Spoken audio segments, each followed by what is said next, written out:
Este es un niño alemán. Podría ser un niño belga o español, incluso podría ser sudafricano. En realidad es solo un niño cuya imagen fue tomada durante la Segunda Guerra Mundial. Un momento en el que cambió el destino de muchos niños y de sus padres. Franco, como cualquier padre de familia, lo que deseaba era que Carmencita se hiciera amiga de aquellos niños que tenían para él un gran valor moral. ¿Quieres decirle algo a los niños alemanes? ¿Pero qué les digo? Lo que quieras. Anda. Aunque en algún momento de la historia cambió el mensaje. ¿Quieres decirle algo a los niños del mundo? ¿Pero qué les digo? Lo que quieras. Anda. Pido a Dios que todos los niños del mundo no... ¿Quiénes eran los niños del mundo? Tal vez Franco pensaba que los niños alemanes ya no le convenían a su hija. Los enemigos de mi patria. ¿Quiénes eran los enemigos de la patria de Carmencita? Julien Cerf, 47 años, Polonia. Josep de Haas, 21 años, Holanda. En el año 2000 encontré, siguiendo las páginas de este libro registro, el ingreso de cantidad de refugiados judíos, americanos, ingleses, en los años 1940-1944. Aquí encontramos los listados, las listas de los refugiados que pasaron por SOR, todos perfectamente identificados por nacionalidades, la mayor parte de ellos eran refugiados judíos. Polonia. Leon Halper, 7 años, Polonia. Maurice Halper, 4 años. A partir de aquí, Polonia. mi investigación se centró en saber de dónde venían, dónde se dirigían. Samuel Hollander, 61 años. Estamos hablando de un periodo histórico entre el año 39 y 45 que todavía es enormemente oscuro. Estamos en un periodo donde existe mucha ambigüedad y sobre todo hay mucha desinformación. Yo creo que la historia se ha creado a posteriori. Estas carpetas del Ministerio de Asuntos Exteriores español guardan los documentos que hacen referencia a la política llevada por España respecto a los judíos durante la Segunda Guerra Mundial. El tema es Judíos y España. La clasificación, orden público.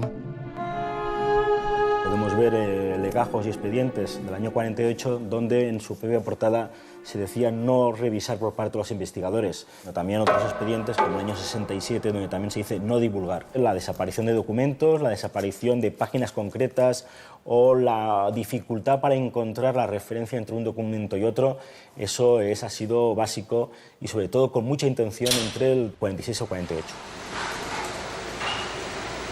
¿Qué información no se podía divulgar? Al finalizar la guerra, la primera ministra de Israel, Golda Meir, y el presidente del Congreso Mundial Judío, Israel Singer, agradecieron a Franco la ayuda prestada durante el Holocausto. Incluso el Premio Nobel de la Paz, Elie Wiesel, declaró que España fue, probablemente, el único país de Europa que no devolvió a los judíos. ¿Fue Franco uno de los salvadores del pueblo judío? ¿Quién decidió que se ocultara la documentación? ¿Por qué? Mi padre escogió España porque, en primer lugar, los judíos no eran bienvenidos casi en ningún sitio y no se conseguía visado con facilidad de América. Y como España había terminado su guerra civil, era improbable que entrase en la conflagración mundial.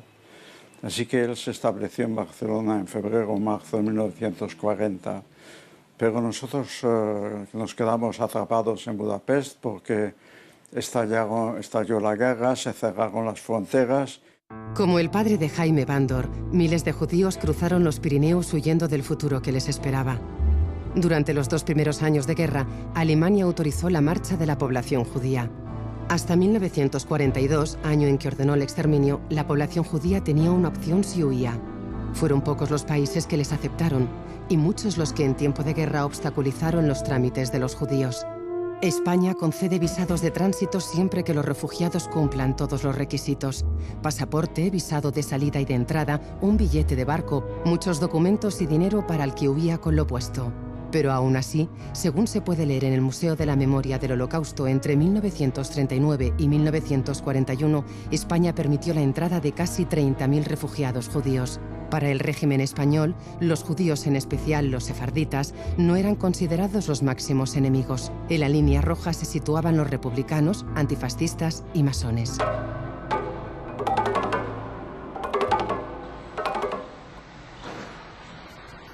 Franco nunca fue amigo de los judíos y mantuvo aquella muletilla del contubernio masónico, comunista, judío, etc. Él distinguía entre los judíos sefardíes, es decir, los judíos emigrados de España y Portugal en tiempos de los reyes católicos, de los judíos askenazíes, que eran los del centro y del este de Europa, y consideraba que los judíos sefardíes eran de una categoría superior, porque debido a la convivencia con los españoles hasta los reyes católicos, pues su carácter se había dignificado.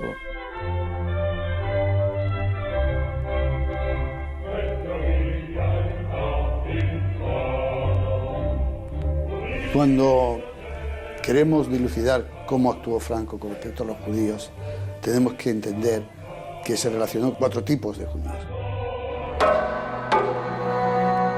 Y la actuación de Franco y de su gobierno fue radicalmente distinta en unos casos o en otros. Simultáneamente, además. Por ejemplo, no dio ninguna facilidad para los judíos que vivían en España. Desde el primer momento que llegó, desde el año 39, cerró las sinagogas e ilegalizó las comunidades, que permanecieron ilegalizadas hasta 25 años después. Con respecto a los judíos de Marruecos, a los judíos del protectorado, prácticamente no hubo ningún impacto. El ejército español vio con simpatía a los judíos porque eran un modo de penetración pacífica en Marruecos. Era una población aproximadamente de 20 y tantos mil personas que hablaban español, con el que era fácil comunicarse, que además eran favorables, y por lo tanto la penetración pacífica, los judíos eran garantes de o favorables a esta penetración pacífica. Con respecto a los refugiados, la idea de Franco, y además creo que lo dijo Serrano Suñer, que pasen por el país, pero como la luz por el cristal, sin permanecer.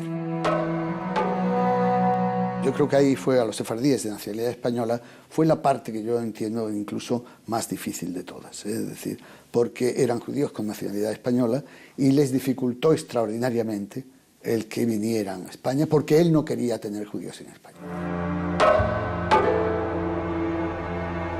Enrique Tazartes, Isaac Benaviste. En junio de 1940, a primera hora de la mañana, los alemanes entran triunfalmente en París. La firma del armisticio cambia la vida de los 350.000 judíos que residen en Francia. Mientras en la Plaza de la Ópera de París un coro de niños alemanes celebra la victoria, los 175.000 judíos que viven en París creen saber lo que les espera. Muchos de ellos ya han tenido que huir de su patria para salvar la vida tras la ocupación nazi. Cerca de 10.000 judíos escapan hacia el sur, hacia la Francia de Vichy, hacia esa aparente Francia neutral que enseguida empieza a elaborar las leyes raciales. Las primeras leyes consistieron en que todos los judíos tenían que presentarse a la comisaría de policía.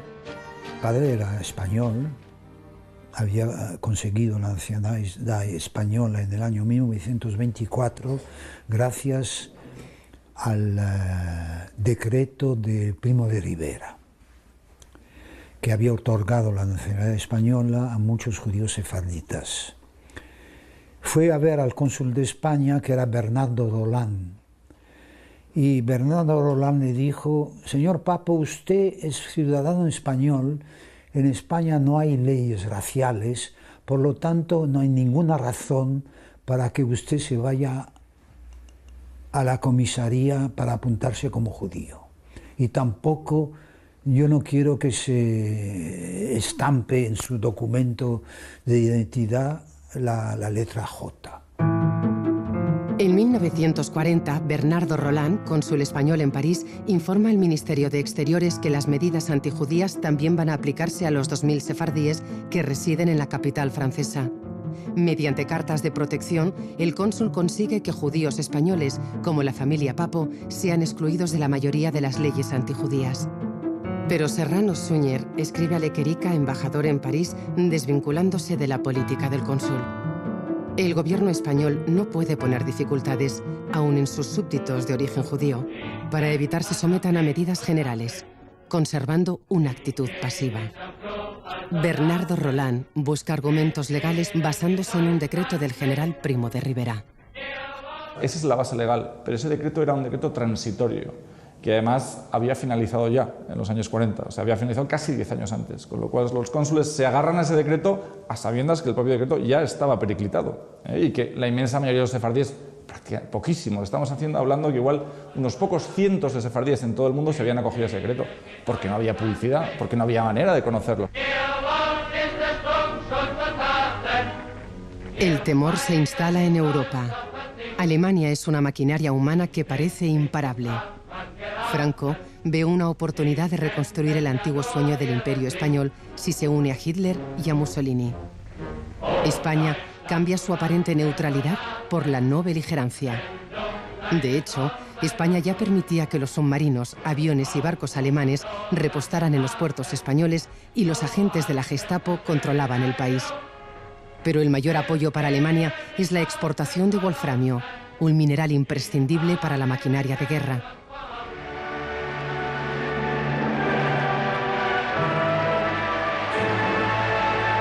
Para nosotros, había declarado el embajador alemán, el wolframio es la sangre para el hombre. El wolframio se pagaba en España con el oro robado a los judíos.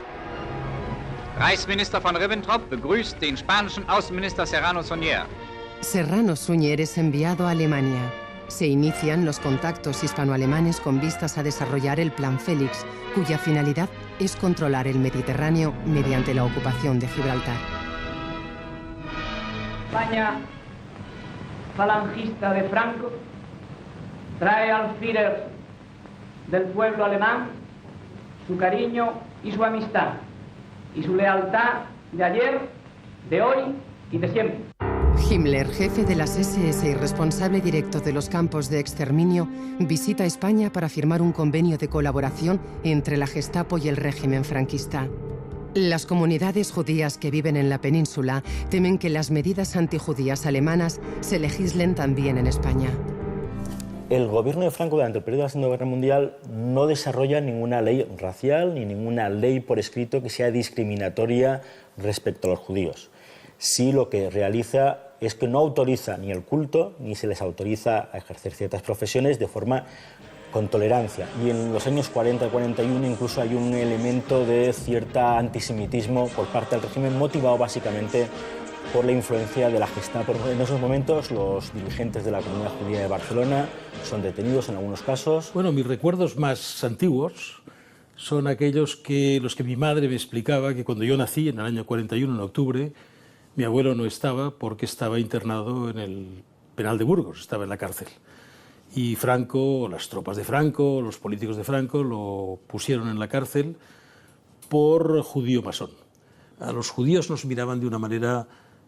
Bueno, nos desconocían, yo creo. O sea, no sabían lo que éramos, ¿no?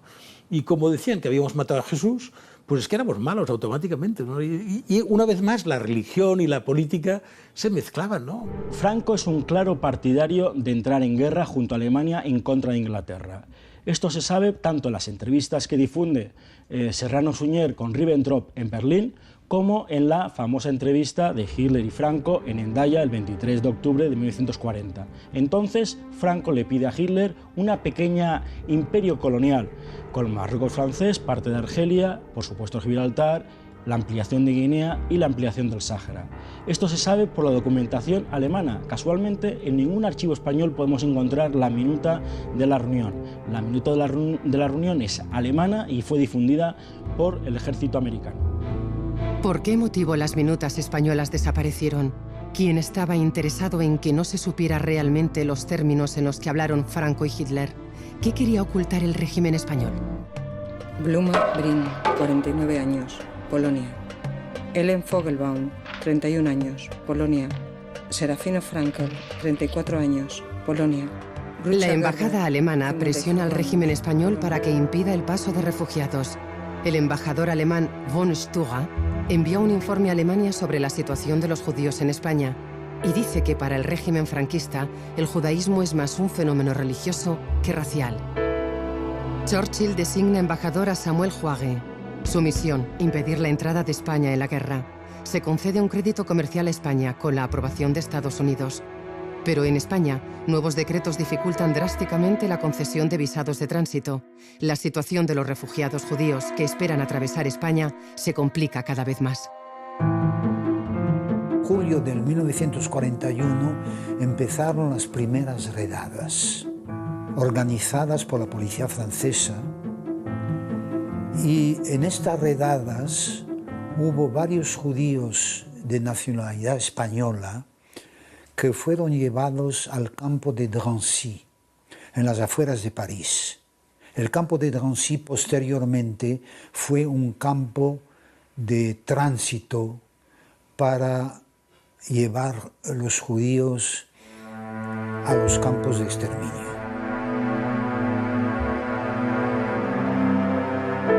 Sabemos pertinentemente que Bernardo Roland salvó a varios judíos que habían sido internados en el campo de Drancy. Bernardo Roland intercede para la liberación de 14 judíos españoles de Drancy. Sabe que la situación se va a complicar más y expide pasaportes. Trata de proteger a los judíos sefarditas que no tienen la nacionalidad española, que son la mayoría. Busca la legalidad para salvar su patrimonio. Roland encuentra la vía para despertar el interés del gobierno de Madrid. Curiosamente, Madrid básicamente no apoya de ninguna manera la protección de las personas, ni hace especialmente nada por ellos, pero sí apoya decididamente el hecho de que Roland proteja el patrimonio de los judíos sefardíes para que no sea incautado por los nazis. Llegó un momento en que mi padre, que hablaba un alemán perfecto, porque había estudiado en Turquía en un colegio alemán, claro, él estaba en contacto con los alemanes en el hotel.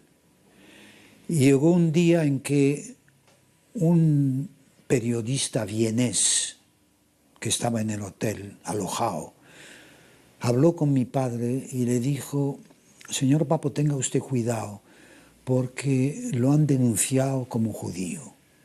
Y hay un oficial del ejército alemán que se aloja en el hotel que se enfadó y dijo: ¿cómo es posible que el director del hotel sea judío? Mi padre lo que hizo fue ir al consulado de España y Bernardo Roland le dijo: mire, señor Papo, yo hasta ahora lo he estado protegiendo. Yo le recomiendo una cosa: váyase a España. La familia Papo escapa de los nazis y se instala en Barcelona. ¿Cuál es la política de Franco en este momento frente a los judíos? María Sinaí León, nacida el 16 de septiembre de 1920, en Barcelona. Hija de Mauricio y Susana, dedicada a sus labores, soltera. En el año 41, la policía española registró todos los datos de los judíos que residían en España. Estaban localizados. Se crean dos listados. Un listado de los judíos que vivían en Barcelona con nombre, apellidos, profesión y dirección. Esos listados, que en un primer momento tenían que haber sido entregados a la Gestapo, no se sabe si llegaron o no llegaron a la Gestapo, pero sí que es cierto que se realizaron. Y sí, también queda constancia de otro listado que se pudo realizar por parte también de fuerzas de la policía española en Mallorca sobre los chuetas que podían vivir en Mallorca. Con domicilio en la calle Burrell 58. El archivo judaico del franquismo se hizo en los mismos momentos en que en otros países se estaban haciendo archivos de judíos. No se le conoce filiación política ni haber desempeñado cargos políticos o de secta. Y se hace atendiendo a la peligrosidad de la raza, como dice, para el nuevo régimen. Cuando uno habla del filosefardismo de Franco, tiene una frase que es magnífica, más o menos viene a decir: y especial cuidado se tendrá con aquellos judíos que se denominan sefarditas, que por su parecido con la población nativa pueden pasar desapercibidos. Es decir, que uno se da cuenta que verdaderamente filosemita no era. Se le supone la peligrosidad propia de la raza judía a que pertenece. Esto es en el terrao de la pensión Palacios, en el año 1941, todos refugiados en Barcelona, que pudieron llegar a Barcelona porque tenían pasaporte español. En la pensión Palacios había muchas familias de refugiados judíos que estaban esperando barco para marchar a Estados Unidos al Canadá y también a Buenos Aires. Y el gobierno español les había dado visados de tránsito. Por cierto, Estados Unidos y tampoco los países de Sudamérica no daban visados muy fácilmente. Fuimos un día a los toros y después del tercer toro de repente desplegaron banderas nazis en toda la plaza y salieron a desfilar juventudes hitlerianas que eran los jóvenes hijos de la colonia alemana de Barcelona. Mi madre dijo, Dios mío, ¿dónde nos hemos metido? A ver si va a ocurrir lo que está ocurriendo en Francia. Pero afortunadamente no pasó absolutamente nada. Era un acto de propaganda. Clara Hittemann, 16 años, Polonia.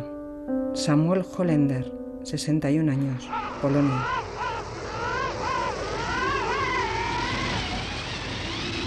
...1942, Pirineo franco-español. Los alemanes empiezan a aplicar las medidas antijudías. En el sur de Francia, como en el resto de Europa, el miedo de la población es una respuesta al exterminio. Para muchos hombres, mujeres y niños, solo queda una opción: cruzar la frontera. Los alemanes impermeabilizan la cordillera y los guardias españoles deben entregar a todos los refugiados que encuentren a 5 kilómetros de la frontera. Es casi imposible el paso hacia la libertad. Se crean las redes de evasión. Algunos judíos las utilizan para pasar a España. Otros encuentran ayuda en los guías de frontera. Guías que roban y matan en la montaña. Guías que hacen bien su trabajo por miles de francos. Guías que actúan desinteresadamente por humanidad. Después de huir durante meses por Europa, llegar a España no siempre significó el primer paso hacia la libertad. Estamos en el puente de Perosa, en el municipio de Alt Àneu, en el Pirineo de Lleida. Justamente aquí confluyen tres de los itinerarios básicos de huida de los judíos desde la Francia ocupada por los nazis. Tenemos aquí el camino que viene a través del puerto de la Pala de Clavera, de 2.500 metros, y aquí dos itinerarios más a través del puerto de Aulà y el puerto de Salau, en torno a los 2.000 metros.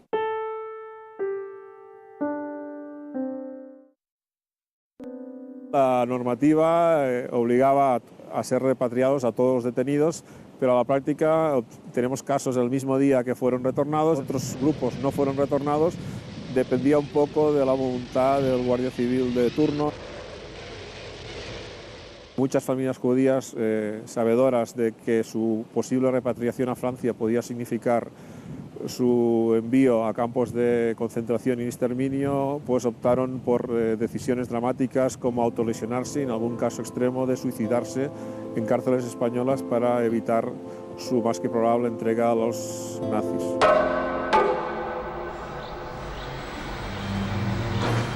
En estas dos cárceles del municipio de Sort eran encerrados durante unos días los refugiados capturados en el Pirineo. Hoy, en este escenario, se ha levantado el Museo al Camí de la Llibertat. Según el historiador Haim Avni, 37.500 judíos de numerosas nacionalidades pudieron atravesar los Pirineos entre 1939 y 1944.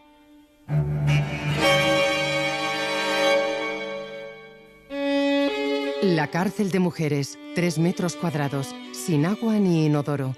3 metros cuadrados donde las mujeres, después de meses y meses de huida, volvían a sentir el miedo que despierta un futuro incierto.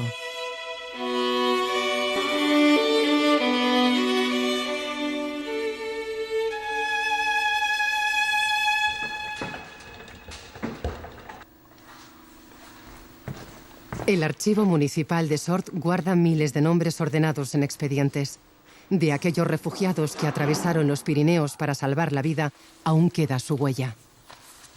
Un grupo de documentación la forman los comunicados que hace el alcalde cuando estos refugiados abandonan Sort con dirección a la prisión de Lérida, a la cárcel de Lérida, o al mismo campo de concentración de Miranda de Ebro, donde eran conducidos todos refugiados judíos en edad militar entre 18 y 40 años, los varones. Jim Richardson, Anthony Marshall, Joe Walter.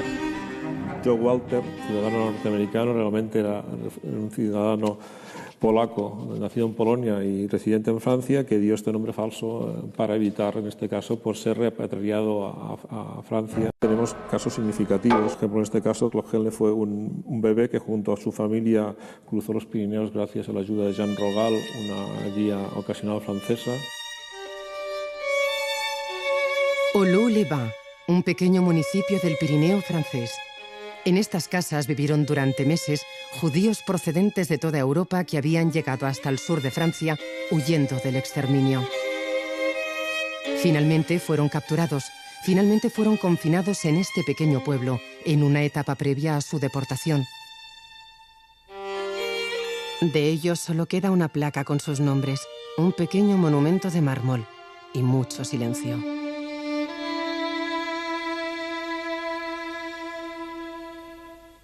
Algunos esperaron la deportación en el hotel, otros en casas vacías. La señora Jean Gonat, con tan solo 21 años, fue una de las personas que decidió cruzar judíos a España para salvarles de la deportación. Jean sabía lo que podía ocurrirles si la cogía la policía nazi, seguir la misma suerte que los refugiados judíos. Pero ayudó a su padre a cruzar familias judías que habían sido recluidas en el pueblo por los nazis. Hoy, ella y su hija rompen el silencio para contarnos qué ocurrió.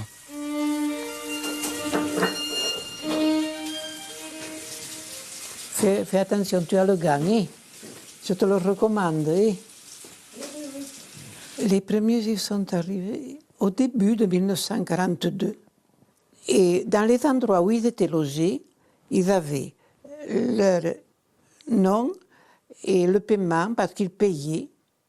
Donc, ça, c'était dans les hôtels. Les gens qui ne pouvaient pas payer?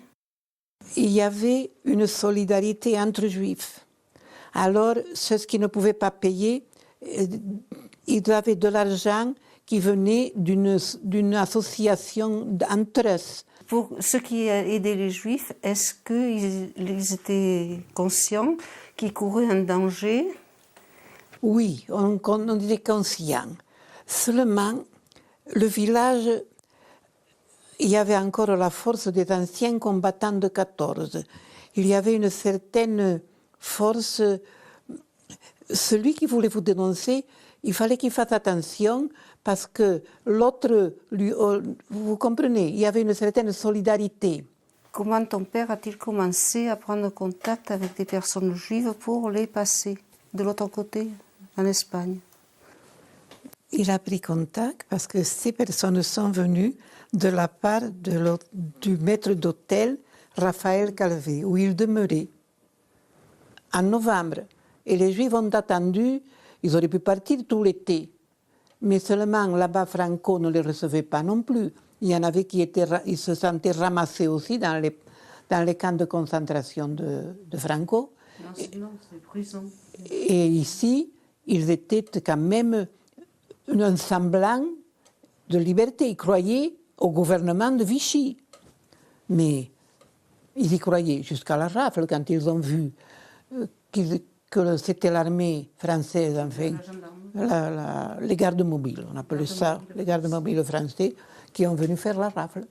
Moi, j'ai vu un rabbin qui avait en face de la mairie, vous voyez la mairie, il y a des maisons en face, il habitait là avec sa femme et un petit de 3 ans. On lui enlève le petit et sa femme, il reste là, le pauvre, dans ses rafles. Ça dépendait des personnes. Ça dépend des personnes, les laisser tout à fait de côté, pas indifférents. Mais nous, ce n'était pas notre cas. Comme je dis, même moi, je me disais dans ma tête, ton frère est en Allemagne, s'il a besoin de l'aide, tu serais contente que quelqu'un lui aide. Qu'est-ce que vous saviez de Franco? Je te dirais, en 1943, quand nous avons passé les Juifs, Franco avait un peu tourné Kazakh. On pensait, puisqu'ils passent, c'est qu'ils seront reçus. Est-ce qu'ils savaient qu'ils allaient dans les camps de concentration et d'extermination? Ah là, ils ne savaient pas. Ne savaient pas. Ils se doutaient qu'ils allaient dans des camps, mais pas question d'être exterminés, je ne pense pas. Al terminar la Guerra Mundial, muchos documentos fueron quemados. Jean consiguió rescatar del fuego una lista de judíos que habían sido confinados en el hotel de Oluy. Sabía lo importante que era no olvidar. 1, 2, 3, 4, 5, 6, 7, 8, 9. Yo calculo que solo en esta pequeña parte de Pirineo, entre 1941 y finales de 1943, se expulsó alrededor de 100 personas. Todos ellos refugiados judíos, familias judías, acabando todas ellas en campos de exterminio nazis. Alemania. ¿Cuántos Josef pudieron Herder, salvarse? 18 años. Polonia. Johann Brückner, 17 años. Alemania. Marlene Brückner. Mi padre vivió en Alemania 19 hasta el años. año 32 o 33. Él decía que los judíos pesimistas alemanes ahora están en Nueva York y que los judíos optimistas murieron en las cámaras de gas. Y lamentablemente era verdad. Los que decían no pasará nada. No, pues yo soy alemán de toda la vida. Yo he luchado en la Primera Guerra Mundial. ¿Cómo van a hacer algo a mí los alemanes? Yo he dado tanto a Alemania. Yo soy abogado, notario. Yo he hecho tanto por mi país. ¿Cómo me van a hacer algo a mí? Pues estos que eran los optimistas murieron en las cámaras de gas.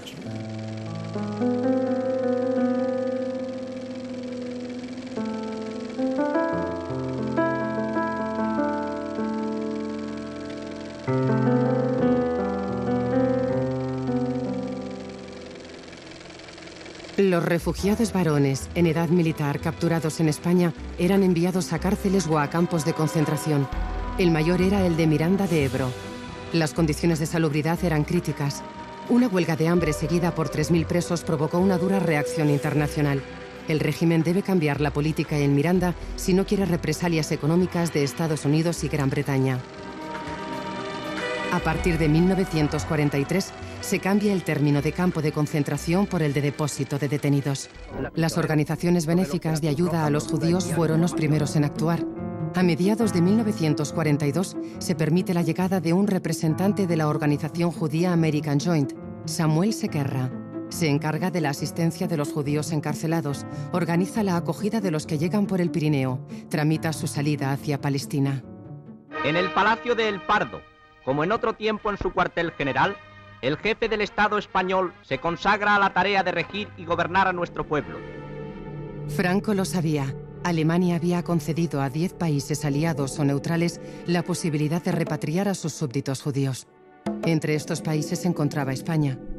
De no asumir la repatriación, y así lo especificó Alemania, seguirían la misma suerte que el resto de los judíos. La mayoría de los sefarditas vivían en Francia o en Grecia. El ultimátum vencía el 31 de marzo de 1943. Bernardo Roland, cónsul en París, envía una carta a Madrid pidiendo que se acelere la repatriación. Debo participar a vuestra excelencia que si no se permite a los españoles la entrada en nuestro territorio, serán deportados. El embajador español en Berlín, señor Vidal, también informa de las trágicas consecuencias. Y desde la misma embajada, Fernando Oliván alerta: si España se niega a recibir esta parte de su colonia en el extranjero, la condena automáticamente a la muerte.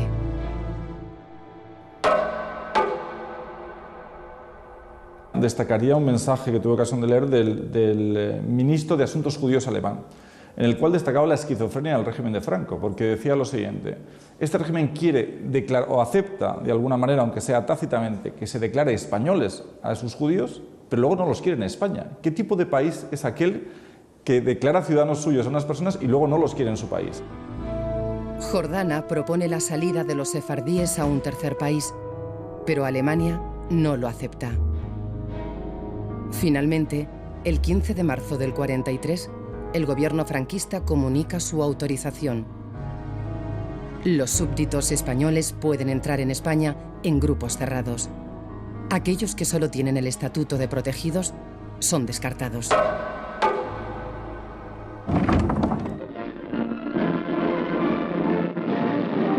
En las líneas de vanguardia del Frente del Este, los soldados alemanes aprovechan un día de asueto para celebrar una improvisada carrera de lo que podríamos llamar vehículos del país.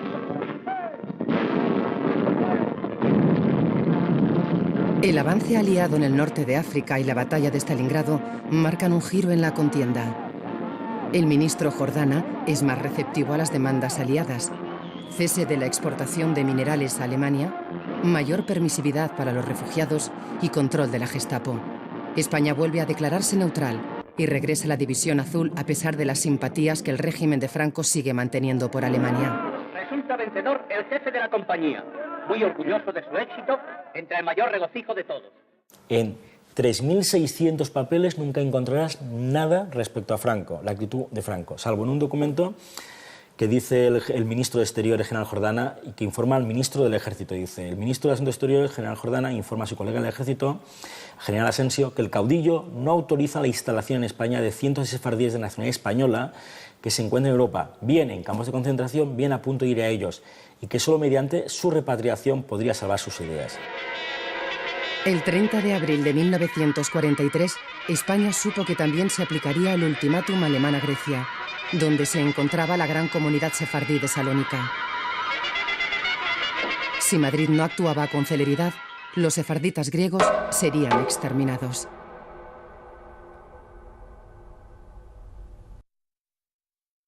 Estos hombres, mujeres y niños son sefarditas que vivían en Grecia. En este momento, en el que fueron inmortalizados, no sabían que su futuro dependería de España. Su vida estaba a punto de dar un giro definitivo. A principios del siglo XX, el médico y senador español Ángel Pulido había emprendido una campaña política y propagandística a favor de los sefardíes. Encontró apoyo en Fernando de los Ríos, en los diplomáticos Saavedra y Agramonte, y en Primo de Rivera, que en 1924 les concedió la nacionalidad española.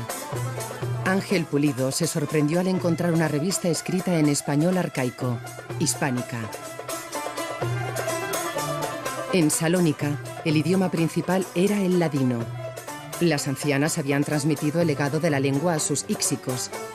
Después de siglos de exilio, estos españoles conservaban la cultura sefardí, en contra incluso de la política griega que, a imitación de la francesa e italiana, clamaba por la desaparición del castellano. Era una comunidad con gran poder. Políticos, abogados, banqueros. Aquellos sefarditas que impresionaron a Pulido, estos seres humanos, estaban condenados a la solución final si España no actuaba con celeridad. La fecha límite para la repatriación era el 15 de junio. España tenía un mes y medio para organizar su salvación. Romero Radigales, recién llegado a la legación española en Atenas, es informado por el cónsul alemán en Salónica de que España se desinteresa por sus judíos y, por tanto, los españoles de raza judía residentes en Salónica serán incluidos en la deportación. Radigales escribe una y otra vez a Madrid. Compara la postura de Italia, que se ha hecho cargo de sus súbditos judíos. Estos judíos son españoles, aunque no todos tengan la nacionalidad, insiste. Deben estar bajo la protección del consulado. Sabe lo que les espera. Ese es su argumento frente al comandante local de la Gestapo para que no se los llevara a Auschwitz. Es decir, estos judíos son míos. ¿Cuál es el argumento del comandante de la Gestapo? De acuerdo, si son suyos, lléveselos. No los quiero aquí. El plazo expira y Radigales busca respuesta en Madrid, en Berlín. Salidas por tren, por barco, propone pasaportes colectivos para acelerar el proceso. Consciente de sus propósitos, el ministro de Exteriores, Jordana, escribe al embajador de España en Berlín, muy reservado en relación con problemas sefarditas en Salónica, indispensable neutralizar exceso de celo, cónsul general de Atenas, paralizando este asunto. Radigales, conocedor de la importancia que otorga el caudillo a su imagen, encuentra un argumento. Si abandonamos a los sefarditas a su triste suerte, se realizará en muchas naciones una violenta campaña contra la España nacional. El mensaje de los diplomáticos españoles deja claro el futuro. La situación de los judíos de Salónica da miedo. Se les condena automáticamente a la muerte.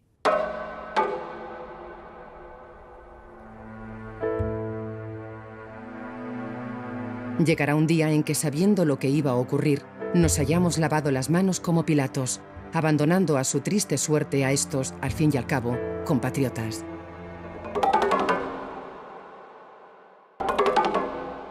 Finalmente, se autoriza la entrada a España a todos los sefardíes que prueben su nacionalidad. Los requisitos son más estrictos que los planteados por Alemania. Radigales calcula que son 671 personas. Cuando la cifra llega a Madrid, el gobierno desautoriza la repatriación. Para entonces, muchas familias sefardíes habían vendido todo lo que tenían. Así lo documentaba la legación española. Comunicada la noticia, se apresuraron a liquidar sus negocios, a dejar en depósito los bienes y realizar todos los preparativos para abandonar la ciudad en la que nacieron. Jordana insiste. En ningún momento ha pensado el gobierno repatriar masas de sefarditas, sino solo resolver casos excepcionales. Desde Atenas, donde no se aplican las leyes raciales porque se encuentra bajo dominio italiano, la comunidad sefardí dirige sus súplicas a Franco. Excelentísimo señor, la noticia de que 550 sefarditas de nacionalidades española van a ser deportados a Alemania ha sumido a la colonia de dicha ciudad y a la de Atenas en la más profunda desesperación, no comprendiendo por qué razón se le ha negado la entrada en España después de habérsela concedido. La deportación es una verdadera tragedia.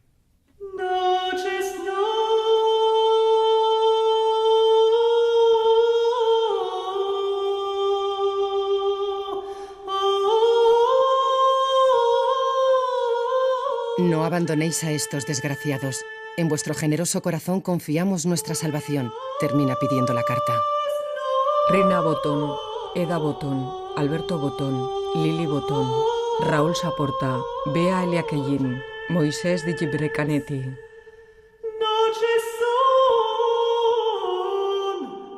El 3 de agosto, la Embajada de España en Berlín solicita al gobierno alemán que deje en Salónica a los españoles. Berlín contesta: es tarde. El 20 de julio, los sefarditas, junto con el resto de los judíos, son enviados a Auschwitz y a Bergen-Belsen. Tal vez alguien recordó las imágenes grabadas por Pulido. Vuelve español a donde solías. La iniciativa de Radicales había abierto otras vías en Budapest, donde la voluntad del servicio diplomático español se iba a imponer a la realidad.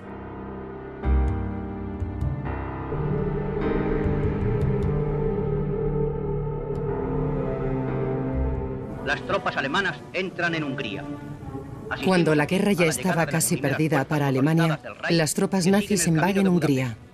La población civil saluda a los soldados alemanes y los pequeños fraternizan con las tropas.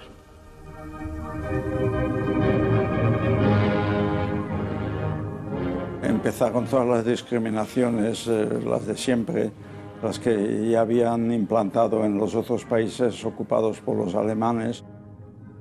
Y luego el traslado forzoso de los judíos a unas casas llamadas estrelladas, donde concentraban a los judíos para poderlos deportar.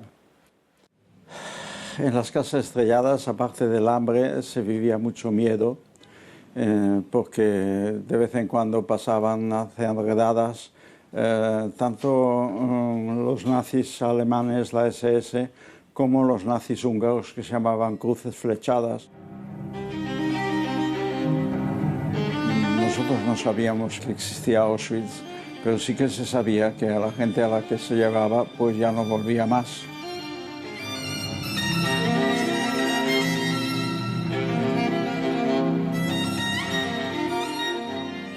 El diplomático español Ángel Sanz Briz llega a Budapest como encargado de negocios.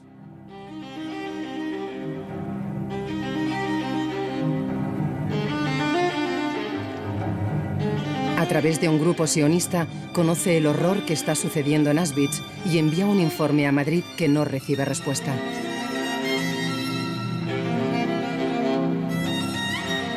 Aquí podemos encontrar el informe que el encargado de negocios de España en Budapest, Ángel Sanz Briz, redacta el 26 de agosto del 44, en el cual envía un informe sobre los asesinatos y el exterminio que había en el campo de concentración de Auschwitz. Efectivamente, se puede comprobar que ya se hablan de ejecuciones y el exterminio de judíos.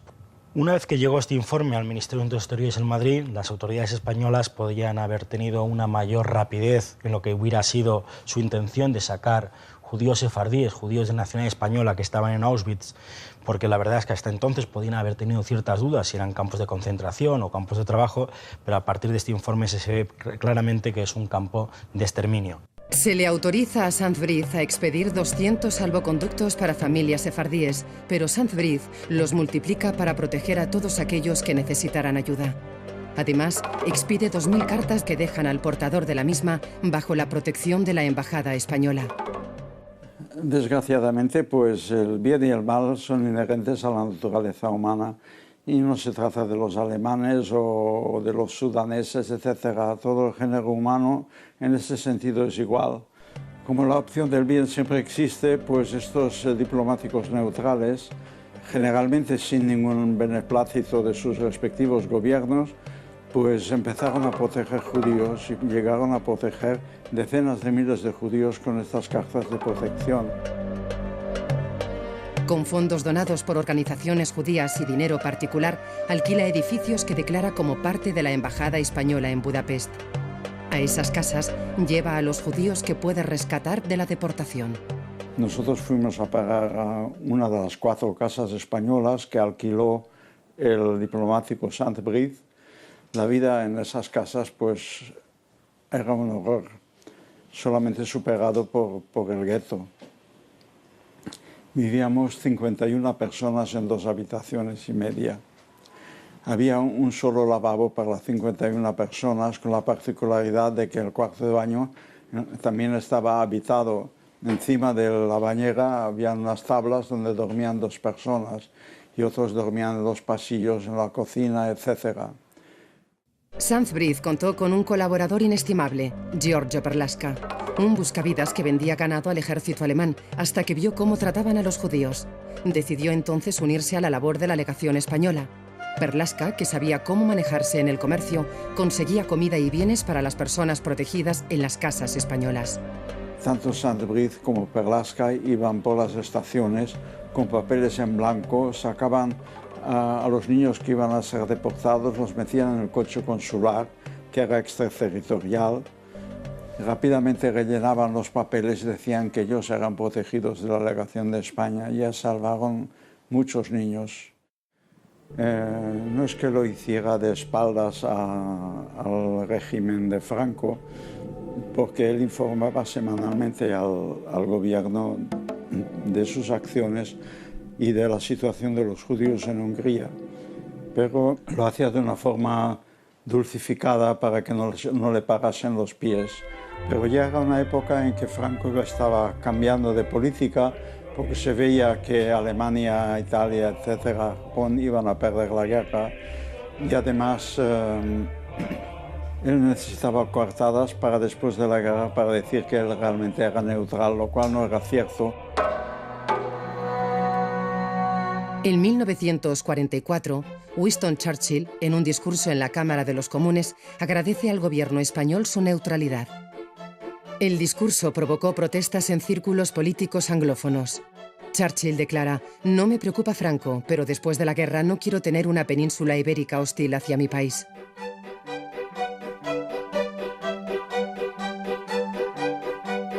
Durante los últimos años de la guerra, Franco envía emisarios a Estados Unidos y Portugal para ganarse el favor de los grupos sionistas. A cambio de dejar pasar judíos por España, las organizaciones sionistas se comprometen a hablar bien del régimen. En efecto, a finales de los años 44, el Congreso Mundial Judío y organizaciones judías valoran los esfuerzos que ellos consideran y se los conceden como beneficio del gobierno de España y el gobierno de Franco, cuando en muchos casos han sido las actitudes humanitarias de los diplomáticos españoles, pero en aquellos momentos, años 44, los judíos internacionales, el Congreso Mundial Judío, no diferencia lo que hacen los diplomáticos españoles a título personal de lo que realiza el gobierno. En el frente oriental se desarrolla el drama de la gran victoria rusa sobre los nazis.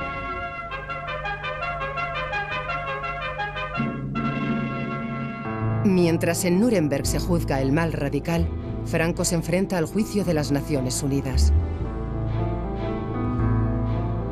El día 9 de diciembre de 1946, desde las primeras horas de su mañana, una inmensa muchedumbre puebla las calles de la capital de España con banderas y carteles donde el pueblo de Madrid, como la nación entera, expresa su digna y viril protesta contra la actitud de ciertos países de la Organización de las Naciones Unidas, atentatoria para nuestra dignidad y soberanía nacionales. Entre el año 46 y el año 48 se crea lo que se llama el aislamiento internacional de la España de Franco. Y lo que realiza Franco es mitificar la salvación de judíos. Y no solamente consigue que se mistifique, sino que consigue que los propios judíos y los propios judíos sefardíes crean el mito de la salvación, de la gran salvación de judíos por parte de Franco. Barcelona expresa también en extraordinaria manifestación su protesta contra los ataques a nuestra soberanía salidos de los debates de la ONU y aclama a Franco como caudillo de nuestro pueblo, resuelto a defender su soberanía y su libertad. Del archivo judaico lo que nos ha quedado ahora mismo son fichas dispersas, porque en algún momento determinado, no sabemos si al final del periodo franquista, se eliminó, como los muchos ficheros personales, el archivo masónico y otros archivos personales que se eliminaron.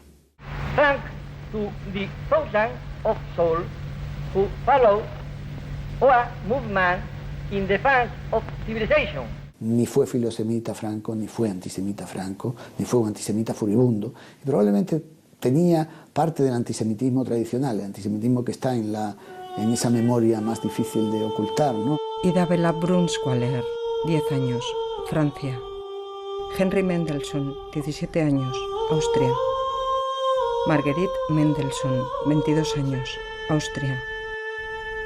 Salomón Mendelssohn, 49 años, Austria. Un régimen que ha estado del lado de los nazis en la guerra, en neutralidad, en no beligerancia, pero en definitiva asociado al régimen nazi, de alguna manera que quería legitimarse y para eso vendió un mensaje político. Es decir, yo ayudé a los judíos y gracias a mí tal número de judíos han salvado la vida. Lo primero no es cierto, no fue el régimen quien les ayudó. La consecuencia de las ayudas individuales y del cruce de la frontera, sí. Es decir, más de 35.000 personas salvaron la vida, directa o indirectamente por la actuación de España. Pero creo que eso el régimen no tiene legitimidad ninguna para patrimonializar ese hecho. La contradicción española radica en que España no quería tolerar la persecución de sus judíos, pero por otra parte no estaba dispuesto a permitir su inmigración y carecía de una política clara al respecto, escribe el historiador Berroter. Judith Mendelssohn, 20 años, Austria. Denis Gisel, 7 años, Alemania. Bert Kohn, 52 años. La verdad de la relación de Franco con los judíos es una verdad en blanco y negro, una verdad con nombres y apellidos. Hombres, mujeres y niños que consiguieron salvarse al llegar a España, que fueron deportados en el intento.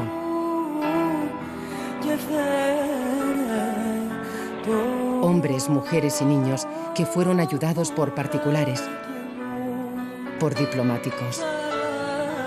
Esta historia es un viaje hacia sus nombres, hacia los que se salvaron y hacia aquellos que fueron deportados.